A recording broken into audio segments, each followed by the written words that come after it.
الشيطان الرجيم بسم الله الرحمن الرحيم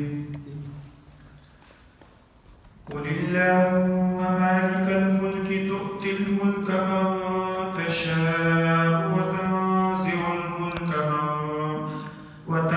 الملك ممن تشاء وتعز من تشاء وتذل من تشاء بيدك الخير إنك على كل شيء قدير صدق الله العظيم.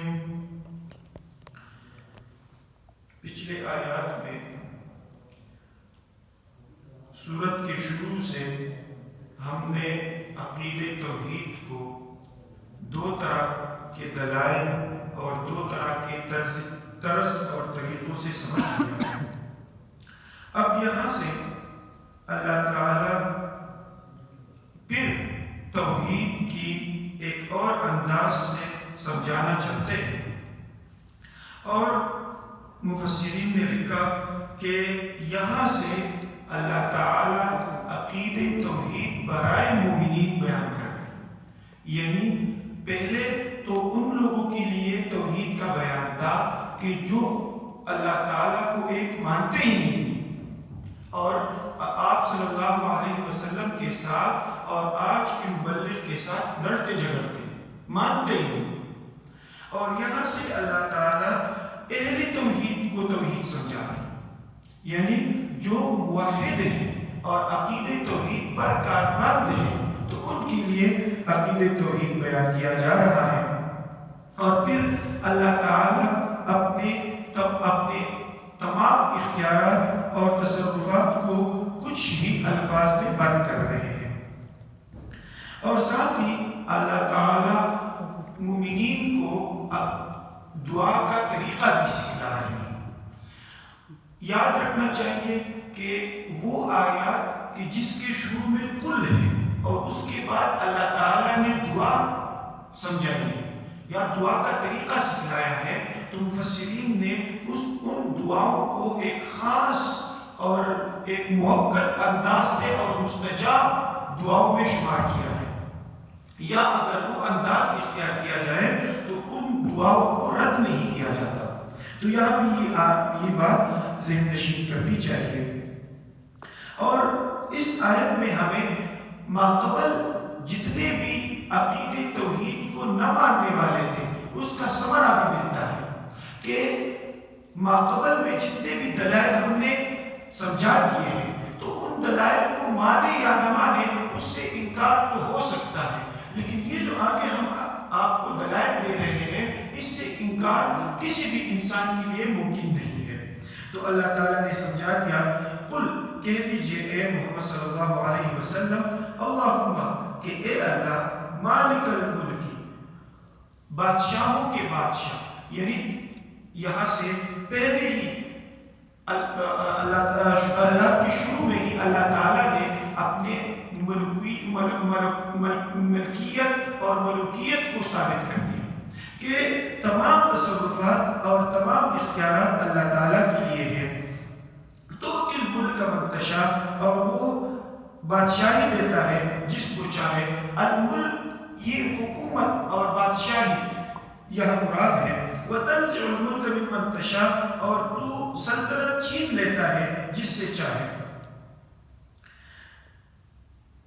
ایک حدیث مبارکہ ہے، اس میں آتا ہے کہ اگر انسان کو اللہ تعالی عزت دینا چاہے اور تمام انسان اکٹھے ہو جائے کہ اس کی سلطنت کو اور اس کی عزت کو تار تار کیا جائے، پھر وہ کبھی بھی اس انسان کو نقصان نہیں پہنچا سکتے.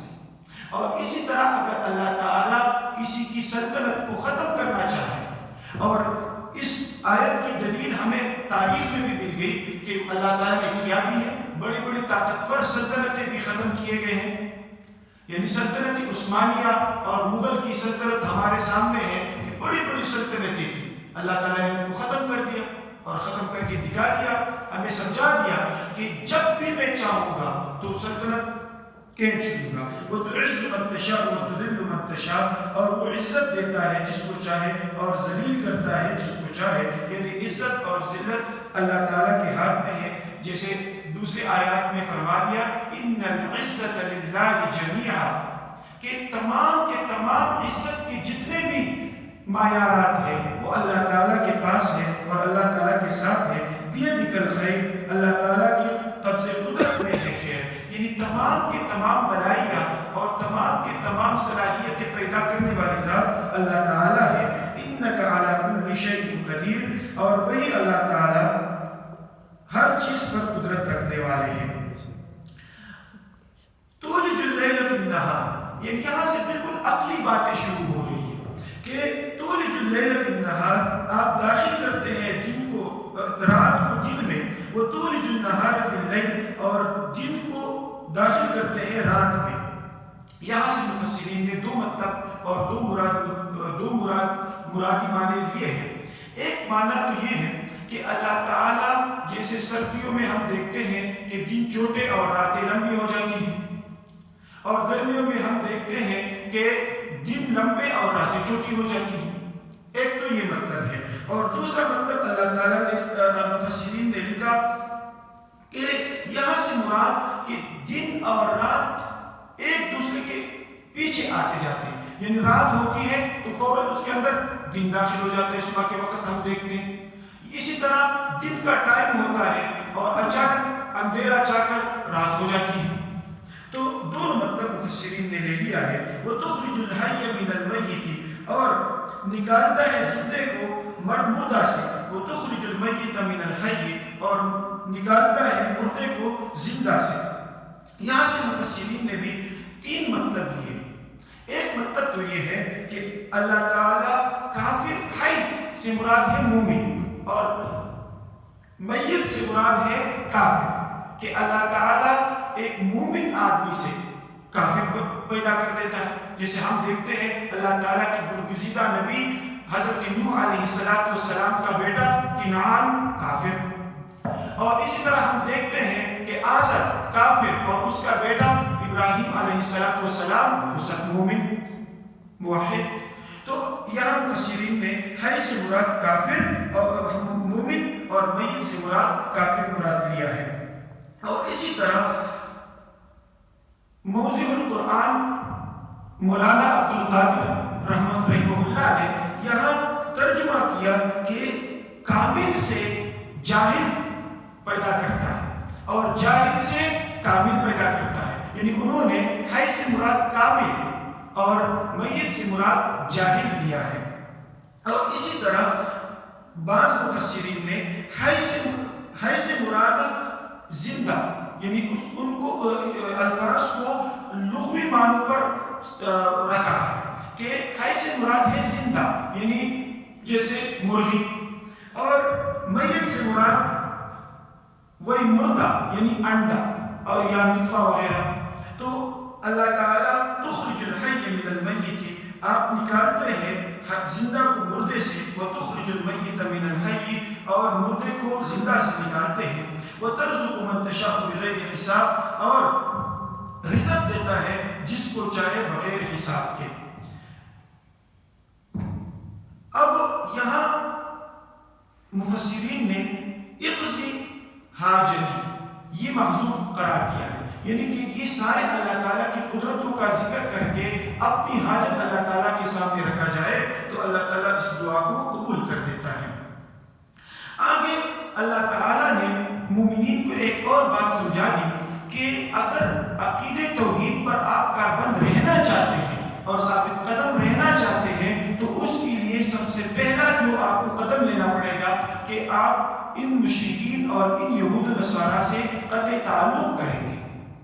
تو اللہ تعالیٰ نے سمجھا دیا لا يتخذ المؤمنون الکافرین اولیاء، کہ مومنین کافروں کو دوست نہ بنائے من دون المؤمنین، سوائے دوسرے مومنین کو. یعنی مومن کو دوست بنائے، کافر کو دوست نہ بنائے.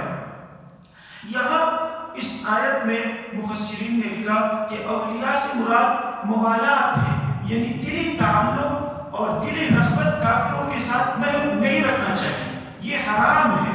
اور باقی معاملات جیسے اگلے آیات میں آتا بھی ہے اِلَّا أَن تَتَّقُوا مِنْهُمْ تُقَاةً، کہ آپ ان سے بچنا چاہتے ہیں، یعنی ان کے ساتھ کچھ معاملات کر کے تاکہ آپ ان کو رفع دفع کر دیں، اور یا اپنی ضرورت کے مطابق ان سے اشیاء کی خرید فروخت کرے تو جائز ہے، یعنی گویا کہ ان کے ساتھ موالات کا تعلق نہیں رکھیں گے، معاملات کا تعلق رکھ سکتے ہیں۔ وَمَن يَفْعَلْ ذَلِكَ فَلَيْسَ مِنَ اللَّهِ فِي شَيْءٍ، اور جس نے یہ موالات کا تعلق رکھ دیا تو اللہ تعالیٰ فرماتے ہیں کہ اگرچہ وہ اپنے آپ کو عقید توحید پر کاربند سمجھتا ہے، لیکن وہ اللہ تعالیٰ کے ہاں کوئی قبولیت اور کوئی موحد کا درجہ نہیں پا سکتا، الا ان تتقوا منهم تقاة، مگر کہ تم اس سے بچنا چاہو، یعنی ان کے ساتھ معاملات کر سکتے ہو۔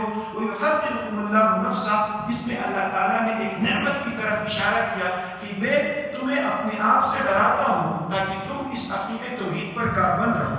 وَإِلَى اللَّهِ الْمَصِيرُ، اور اللہ تعالیٰ کی طرف لوٹ جانا ہے، تو لہٰذا آپ جب اللہ تعالیٰ کی طرف لوٹنا ہے تو دل ہی دل میں ان لوگوں کے ساتھ محبت نہ رکھو۔ پھر اللہ تعالیٰ نے فرمایا قُلْ إِن تُخْفُوا مَا فِي صُدُورِكُمْ، اگر تم چھپاتے ہو اپنی سینوں میں، اور تبدوہ یا ظاہر کرتے ہو، یعنی یہ دوستیاں اور یہ کیفیات اگر آپ اپنے دلوں میں چاہے ظاہر کرو چاہے چھپا دو، اللہ تعالیٰ کو پتہ ہے۔ وَيَعْلَمُ مَا فِي السَّمَاوَاتِ وَمَا فِي الْأَرْضِ، اور یہ ایک دلیل اور نتیجے کے طور پر فرمایا کہ جو زمین و آسمان میں جو کچھ ہے اس کو جانتا ہے، تو تمہارا دل بھی تو اس کے اندر ہے، اس کو تو بدرجہ اولا جانتا ہے۔ وَاللَّهُ عَلَى كُلِّ شَيْءٍ قَدِيرٌ، اور اللہ تعالیٰ تم سب کے ان تمام کرتوتوں پر، اور ان شے سے مراد یہ تمام کیفیات ہیں۔ مفسرین نے بیان کیا کہ اصل میں اعمال اتنا زیادہ نہیں ہے دین کے اندر، زیادہ سے زیادہ کیفیات ہیں۔ ہم دیکھتے ہیں تقویٰ کے بارے میں آپ صلی اللہ علیہ وسلم نے کیا فرمایا، التقویٰ ہاہنا، یعنی کیفیت۔ استقامت کے بارے میں ہمیں کوئی باہر سے کوئی ارکان نظر نہیں آ رہے، استقامت کا تعلق کیفیت۔ الغنا من النفس، سخاوت کا تعلق دل کے ساتھ۔ اسی طرح صداقت کا تعلق دل کے ساتھ، جیسے ابراہیم علیہ السلام کے بارے میں آتا ہے، صادق لیکن اقوال الگ طریقے سے بیان کر رہے ہیں، توعیہ کر رہے ہیں، لیکن دل صادق ہے۔ تو اکثر اعمال کا تعلق دین میں کیفیات کے ساتھ ہے۔ یہاں اللہ تعالیٰ نے یہی ہمیں سمجھایا کہ اللہ تعالیٰ تم سب کی دلوں کی کیفیات کو جانتا ہے۔ تو ہم سب کو اللہ تعالیٰ نے ان آیات میں جو سمجھا دیا ہے اس کو سمجھنے اور اس پر عمل کرنے کی توفیق عطا فرمائے۔ وآخر دعوانا